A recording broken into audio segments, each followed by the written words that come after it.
There is a sorrow in human life that most people never fully understand. It hides behind success, it hides behind relationships, it hides behind health, comfort, entertainment, and achievement. A man may have wealth and still feel poor within. A woman may be surrounded by people and still feel deeply alone. Someone may have health, beauty, family, respect, and yet at night, when the noise fades and the world becomes silent, something inside still whispers, "This is not enough." Why? Why does the human heart remain restless even after getting what it once desperately wanted? Why do desires keep changing shape? Why does satisfaction never stay? There is an old spiritual story, the story of 7 incarnations, that answers this question with extraordinary depth.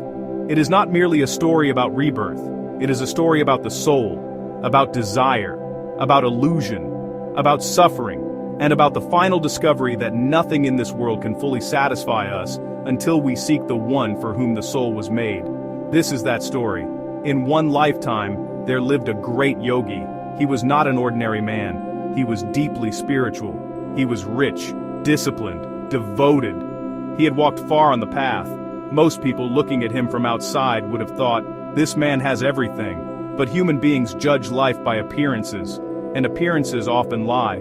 For even though he was spiritually advanced and materially comfortable, he suffered from a terrible physical affliction. His digestion was so poor that it caused him constant distress. Now many people think that spiritual men should never suffer in the body. But that is not true. A man may be holy and still experience pain. A saint may carry illness and still carry the presence of God. The yogi suffered, and over time, that suffering became the central burden of his life. As death approached, he did not ask for more gold. He did not ask for fame. He did not ask for power. He asked for what pain makes all human beings ask for: health. And the Lord came to him and asked carefully, almost tenderly, "What is it that you want?" The yogi replied, "Lord, in the next incarnation, I want wonderful health and communion with you." And the divine asked him a profound question. "Think carefully. Have you covered everything?" But, like all human beings under the spell of desire, he thought he had finally identified the missing piece. "Yes, Lord," he said. "That is enough." So the wheel turned, and in the next incarnation, he was born strong, healthy, vibrant. The suffering of the body was gone. He had the gift he had begged for, and for a while perhaps he believed that now life would finally be complete. But soon another form of suffering revealed itself. He had health, Naden. But he had no money. He struggled to survive. He did not have enough to feed his hunger. He knew what it meant to be physically well but economically helpless. And then he discovered a new truth. Health without security can still feel like misery. So, once again, at the end of his life, as breath weakened and time narrowed, he called out to the Lord, "Lord, I made a mistake. What is health without money? In the next incarnation, let me be healthy, wealthy, and devoted to you."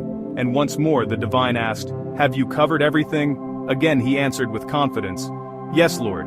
How often human beings speak like that. If I just get this one thing, then everything will be fine. But the soul is never healed by incomplete understanding, so the wheel turned again. In the third incarnation, he was born with health, he was born with wealth, and he was still inwardly drawn toward God. Now from the outside, his life looked even more complete. No disease, no poverty, no visible reason to complain. And yet, a strange emptiness remained. He was lonely, not the simple loneliness of sitting in an empty room, but the deeper kind. The kind that makes a person feel that even with comfort, even with strength, even with success, something essential is missing. He could move through life, yet feel untouched by it. He could possess much, yet feel inwardly poor. And he began to believe that the final missing piece was companionship. If only I had someone, he thought. If only I were loved. If only I had a companion to walk through life with me. Then this restlessness would disappear.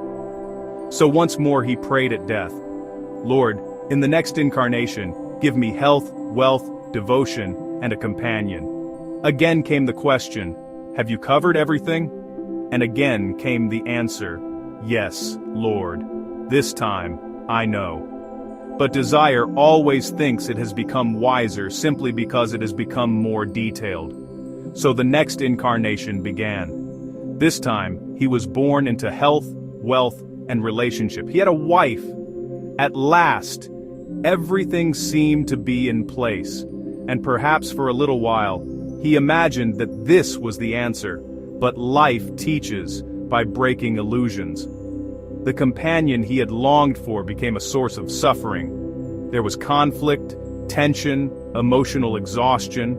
Instead of peace, he found agitation. Instead of comfort, he found strain. And he learned another painful lesson. Companionship itself does not guarantee harmony. One can be lonely while alone, but one can also be deeply miserable while together. At the end of that life, he cried to the Lord once more, Lord, I was wrong again. I need not just a wife, I need a good wife, a wonderful wife. And again, with divine patience, came the same question. Have you covered everything? He answered, yes, Lord. The fifth incarnation began. This time he received what he had asked for. His wife was kind, loving, good-hearted. At last, the prayer seemed perfect. He had health, he had money, he had spiritual inclination, and now he had a worthy companion. But the world is built on impermanence. After only a short time, she died. And suddenly, all that beauty turned to grief. All that fulfillment turned to loss. And now he learned yet another truth. Even when life gives you exactly what you ask for, time can still take it away. The human heart suffers not only because things are absent, but because things are temporary. So again, as death approached, he prayed, Lord, this time I understand. In the next incarnation, give me health, wealth, devotion, a wonderful wife, and let her live long. And the Lord asked him again, are you sure? He said, yes, positive. How confident the ego becomes when it edits its desires. So the sixth incarnation began. Now he was given almost everything the human mind could dream of. He had health, wealth, a good spiritual life, a wife who remained with him for many years. This should have been enough. This should have ended the search. This should have brought peace. But human desire does not end when circumstances become favorable. It simply finds a new doorway. Time passed, age came, his wife grew older, her beauty changed, lines formed on the face of life, and then one day a younger woman entered his world. She was attractive, bright, fresh, tempting. Now the man faced a deeper problem than illness, poverty, loneliness, or bad companionship. He faced himself. His senses were not fully conquered, his heart was not fully free, his mind was not fully purified. He had asked life to arrange the outer world perfectly, but he had not yet transformed the inner instrument through which all experience is felt. And so temptation shook him. The young woman admired his money. He admired her beauty. Desire made its old bargain once again. He left wisdom for attraction. He left gratitude for fantasy. He left what was stable for what was exciting, and eventually, he lost both. The younger woman did not truly love him. She loved what he possessed. When she had taken what she wanted, she left. And now he stood stripped of illusion. He had once suffered from disease, then from poverty, then from loneliness, then from relationship conflict, then from grief, then from temptation and betrayal. Life had now shown him that even when every worldly prayer seems answered, the unrest within can still survive. And broken at last, he cried before the Lord, not with the confident tone of earlier lives, not with clever corrections, not with revised desires, but with exhaustion, with humility, with the ache of someone who has finally seen the pattern. He said in essence, Lord, I know these tricks now. Every time I asked for something, there was something else missing. Every time I thought I had found the answer, another form of suffering appeared. I asked for health, and discovered poverty. I asked for wealth, and discovered loneliness. I asked for companionship, and discovered conflict. I asked for a good companion, and discovered death. I asked for lasting blessings, and discovered temptation. I do not ask for anything now. I ask only this: be with me. If you are with me, that is enough. If I walk through pain, be with me. If I walk through loss, be with me. If I walk through what men call heaven or what men call hell, be with me. For if you are with me, then I lose nothing. And there, at last, the seventh incarnation began.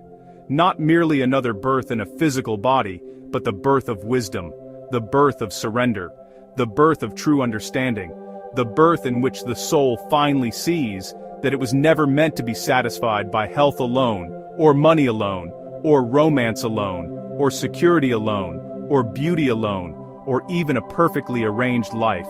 Because the soul is not made for partial things, it is made for the eternal. That is why worldly satisfaction always fades. That is why even fulfilled desires leave a hidden aftertaste. That is why human beings keep saying, if only I had this body, if only I had that success, if only I married the right person, if only I earned more, if only I moved somewhere better, if only people admired me, if only life became stable. But if only is the language of a soul trying to cure spiritual hunger with temporary bread. Nothing is wrong with health. Nothing is wrong with wealth. Nothing is wrong with companionship. The problem begins when we ask these things to do what they were never created to do. They can support life, beautify life, ease life, but they cannot complete life. Only God can do that. And so the story of 7 incarnations is really the story of every human being. How many times have we told ourselves that the next achievement will finally bring peace? How many times have we rearranged the outside while the inside remained restless? How many times have we prayed for better circumstances without realizing that the deepest need of the soul is not a circumstance, but a presence? There comes a point in spiritual life when a person grows tired of bargaining with the world, tired of the endless chase, tired of the constant rewriting of desire, tired of discovering again and again that what looked like salvation was only another passing form, and in that exhaustion, a holy prayer is born. Not, Lord, make my life perfect, but, Lord, be with me, whether life feels perfect or not. That prayer changes everything, because when God becomes central, health is a blessing, not an obsession. Money becomes a tool, not a master. Relationships become sacred, not absolute. Loss becomes painful, but not destructive. Loneliness becomes a doorway, not a prison. Without God, even abundance can feel empty.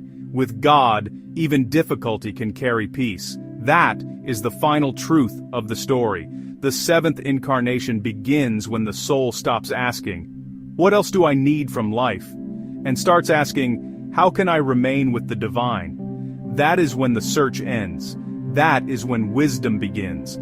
That is when desire bows before devotion. And that is when the heart, after wandering through countless forms of longing, finally comes home. Seek first the presence that never leaves. Then whether life gives or takes away, your soul will remain at peace.